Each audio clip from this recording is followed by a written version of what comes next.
gudoomiyaha gobolka saaxil Fahmi Cabdi Bidaar ayaa maanta si rasmi ah u magacaabay gudida qabanqaabada xuska maalinta qarannimada Jamhuuriyadda Soomaaliland ee 18 May oo fooday nagu soo haysa gudidani qabanqaabada xuska maalinta qarannimada Soomaaliland oo uu gudoomiye yahay gudoomiyaha gobolka saaxil Fahmi Cabdi Bidaar ayaa waxa laga soo xulay hay'adaha dawliga ee gobolka saaxil iyo qaybaha kale ee bulshada gudoomiyaha gobolka saaxil Fahmi Cabdi Bidaar ahna gudoomiyaha gudida qabanqaabada xuska maalinta qarannimada Soomaaliland ayaa isagu goobta kaga dhawaaqay liiska gudida loo xil saaray qabanqaabinta xuska maalinta qarannimada Soomaaliland أكون حملت سووا كينياي إن الدكتور جليو إن المجعبي جودي قبل قابضة سيدي تبان كمي سيدي تبان كمي أما أنت قرامات كنتي جودي جالسين حكوا قبل هاي اللي هي تبان قف وحنقول ترى اللي هي تبان كانوا بدية هذا إن الكدونا تبى دور كان دي الهاي له دور كي هراء وحكوا عن degmooyin koodhan gaarsiiye qoraal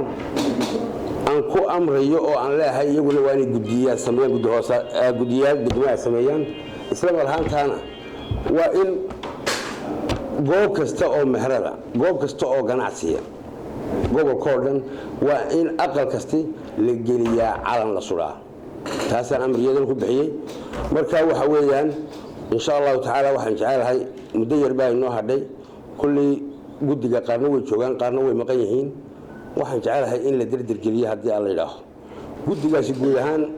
waa 16 aan sheegay saddex qaybood buu kala baxaya guddiga sare guddiga qabanqaabada iyo guddiga ururinta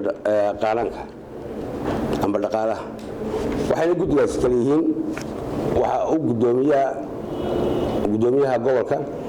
waxa ku xiga Cabdi Shakuur waxa ku xiga Ali Xorxor waxa ku xiga Sheekh Salaaban waxa ku xiga